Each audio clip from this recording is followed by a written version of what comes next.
people like me. You need people like me so you can point your f***ing fingers and say, that's the bad guy. That's the bad guy. That's the bad guy. That's the bad guy. That's the bad guy.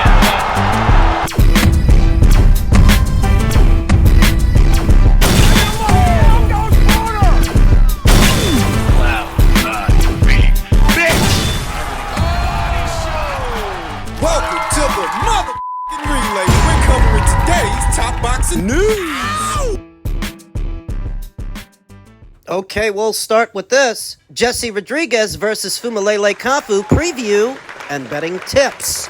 This Saturday in Frisco, Texas, one of the most intriguing matchups of the lower weight classes headlines a stacked card as Jesse Bam Rodriguez looks to unify his WBC World Super Flyweight title with the WBO title currently held by Fumalele Cafu. This card will be going head-to-head with the PBC on Amazon pay-per-view show headlined by Manny Pacquiao and Mario Barrios. For those pinching those pennies and clipping those coupons, this is the cheaper alternative. Though both men are undefeated, Rodriguez, 21-0 with 13 KOs, has been operating at the elite level for much longer, defeating the likes of Carlos Cuadras, Sisraket Sorunvisai, and more recently, Sonny Edwards, followed by Gallo Estrada. Now, the 25-year-old looks to become a unified world champion with a win over the hard-hitting Cafu. Cafu, 11-0 with 3 draws and 7 knockouts, is less well-known on the global stage, but he brings legitimate danger to Rodriguez, especially with his power. While his win over Kosei Tanaka was a tight split decision, that was his first real experience at the world level, and despite Tanaka's declining form, he passed that test. What you will notice about Cafu is he's got good height and good length for a super flyweight. He's on the more generous end of the spectrum as far as super flyweights go. He's one of the bigger ones. Bam Rodriguez is one of the most complete boxers in the sport as we speak. He is a sharp-shooting southpaw with very fast hands. He has good footwork and elite ring IQ. On top of that, he has enough pop in his punches to end any fight in the lower divisions. All of this creates a recipe for success against fighters that love to come forward and apply pressure. Now, Cafu likes to mix it up in the way that he fights. He can fight long or he can fight at mid-range, where he can apply pressure when needed. He punches with intent. He's not heavily reliant on being a pressure fighter like, say, Pumo Martinez or Sor Rungvisai, which could play to his advantage against Bam's slick style. While he doesn't match Rodriguez's polish or footwork, he's physically stronger and certainly hits harder. That's what the author thinks. That's not what I think. I don't think it's verified that Fumalele Cafu punches harder than Bam. The odds for this one are very wide and almost disrespectful to Cafu's actual ability. Then again, Rodriguez has proven to everyone that he's the one to beat in this division. Rodriguez's style does seem particularly well suited to neutralizing aggression, which is part of why he made short work of opponents like Cuadras and Rungvisai. However, Cafu isn't anywhere near as reckless. Still, it's hard to find areas where Cafu definitely has the edge, other than power and height. Rodriguez has superior hand speed, combination punching, and experience in big fights, and it's mainly Bam's experience which the author thinks can win him this fight. And he's shown time and time again that at just 25, he has excellent composure. What I think will separate these two are angles and footwork. The author seems to have it in his head that Fumalele Cafu punches harder than Bam, but I'm not sure where that comes from.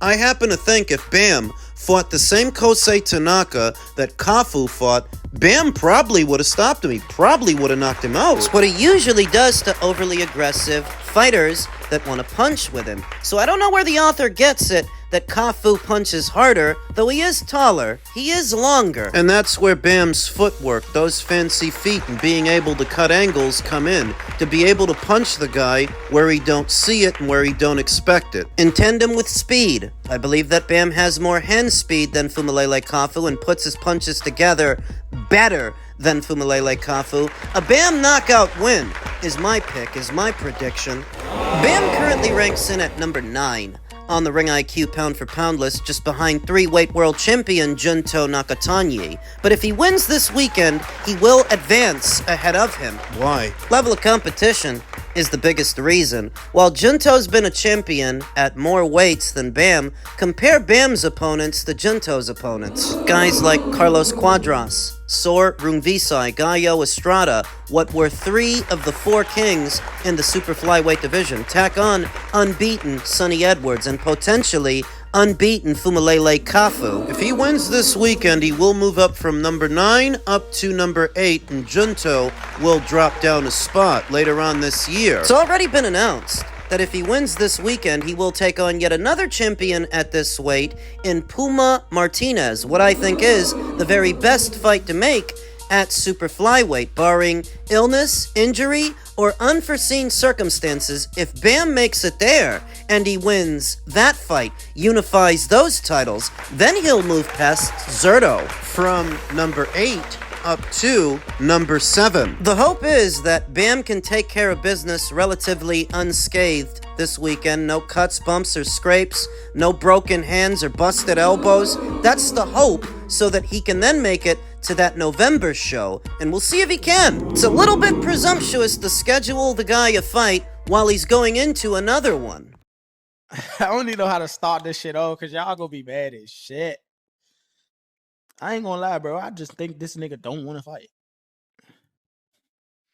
I'm gonna put point blank and simple like that. Remember when I told y'all when I tweeted the whole motherfucking he ain't do this, he ain't hold up his end of the whatchamacallit? He still ain't get past that. So that shit getting me mad, bro. I'm not gonna lie. It's still a possibility. But yeah, I think little bro just little bro really don't want to get in there. Like, no funny. I'm not even playing, bro. Like, no funny. I really think he don't want to get in there. That shit really throwing me off. Who fucking knows, bro? Who fucking knows? A nigga just gonna be, you know what I'm saying? Until further notice, we still got hope. Like, that shit pissing me off because I really want, you know what I'm saying? Like, you feel me? Like I said, I was looking sharp as a motherfucker this morning. Sharp as a Gensu motherfucker. You hear me? That shit. Niggas just in the way. Bro. That shit blowing me, bro. He is scared. I ain't gonna lie. I think he's scared.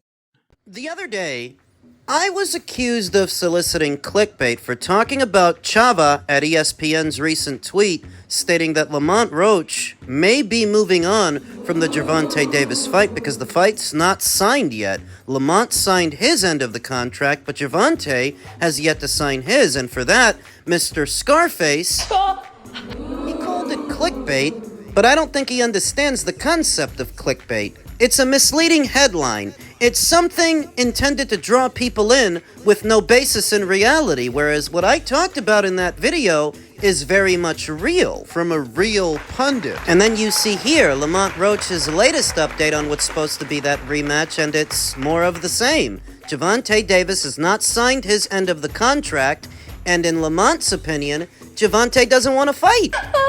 They get so caught up defending these hapless boxers for what they want them to be, all the while seeing in plain sight what they're not. If Gervonta Davis is the face of boxing and the A-side and all these different things they make him out to be, why isn't this fight done yet? And don't blame it on his latest domestic abuse case, because the fight should have been done well before that. At minimum, the fight should have been made by then, and it still wasn't. It's not made now. Don't forget why Gervonta picked this guy in the first place. When you bring up a super featherweight, a little-known one like a Lamont Roach, when you're already in a deep division with many names in it, why Lamont Roach and not Shakur Stevenson? Whenever they ask Gervonta about that Shakur Stevenson fight, he keeps finding reasons not to do it, but what did Lamont bring to the table that Shakur didn't? Shakur is a champion at this weight.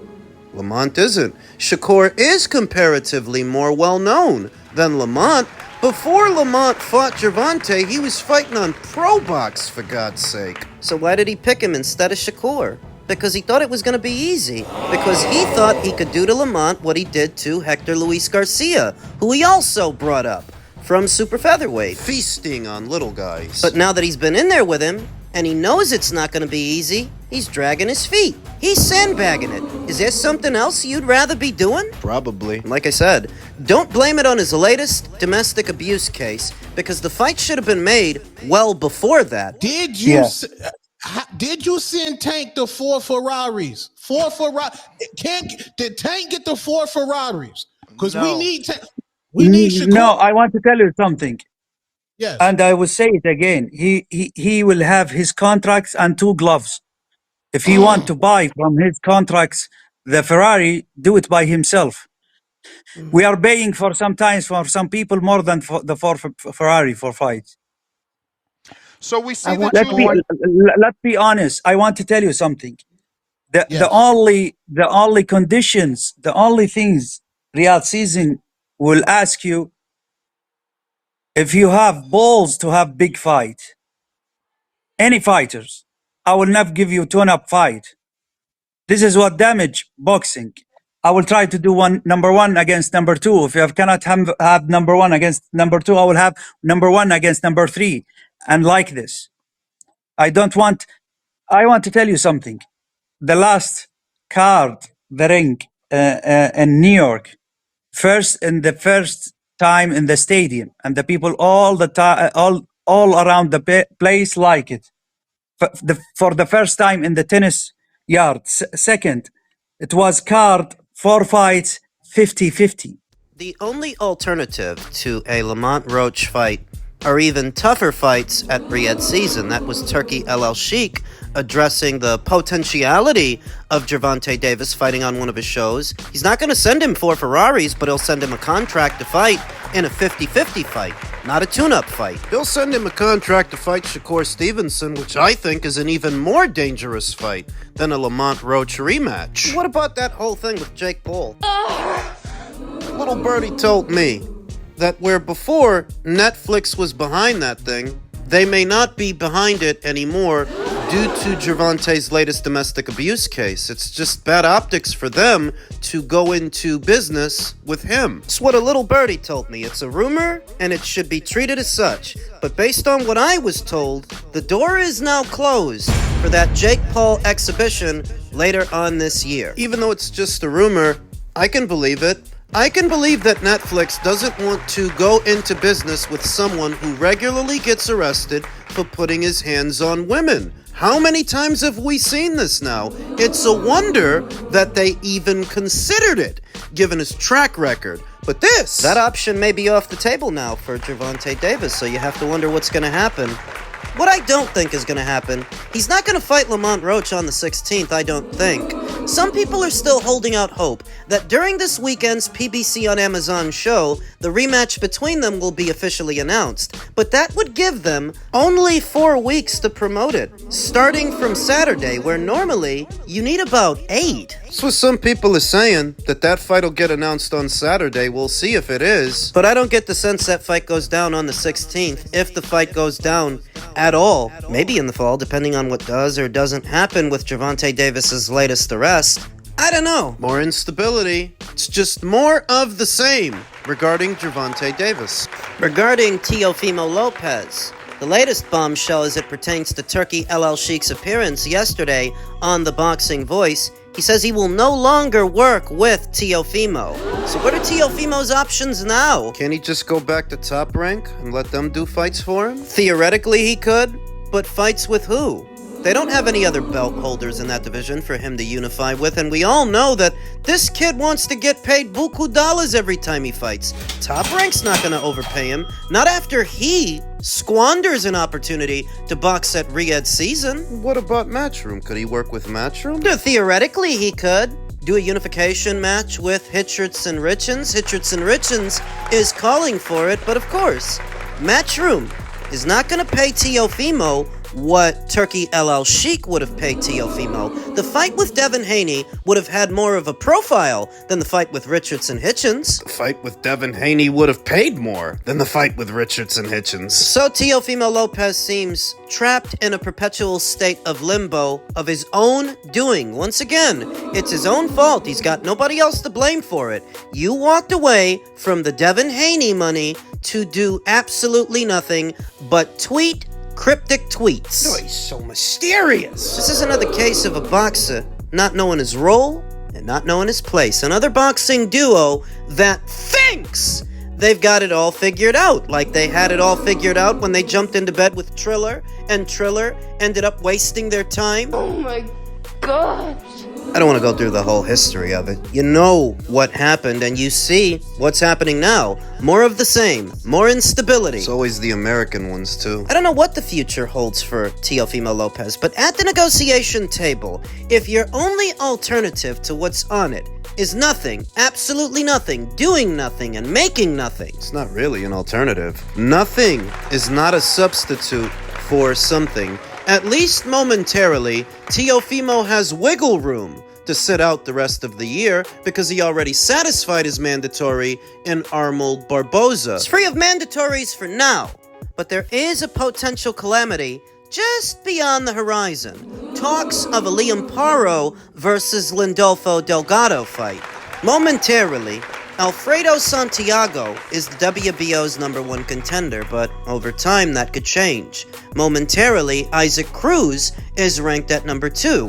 What if he loses this weekend in the rematch to Angel Fierro? What if? Liam Paro recently inked a promotional pact with No Limit Promotions, who we talk about all the time. No Limit, a well-to-do promotional outfit based out of Australia that means to bring Lindolfo Delgado to the land down under to have that fight. And if they have that fight and Liam wins it, he becomes Teofimo's problem. So long as Teofimo stays WBO champion. It's the only thing he has of value at this point is that brown belt, that WBO title, that piece to the super lightweight puzzle, because he by himself doesn't have much marquee value. At his very best, he is a Hulu theater fighter, but he never graduated to selling out the big room. Can breathe a sigh of relief for what remains of this year that he already satisfied his mandatory challenger, but it won't be long before there's another incoming. And what does he do then? Well, you don't think it's possible that him and Turkey could make amends and work on a fight? Anything is possible, but any fight that him and Turkey work on, it's not going to be a walk in the park. It's not going to be an easy one. Turkey's not in the business of financing tune-up fights. That's what your promoter is for. And that's if Turkey is even willing to entertain him any further. Based on what Turkey just said, he's not working with this guy. Teofimo's one of these boxers. He thinks he's at liberty to waste everybody else's time all the while. He's just wasting his own. It's a missed opportunity for you, not them. The show goes on. Think the world's gonna stop spinning and everything's gonna come to a screeching halt because Teofimo's not fighting? You don't want to fight? Don't fight.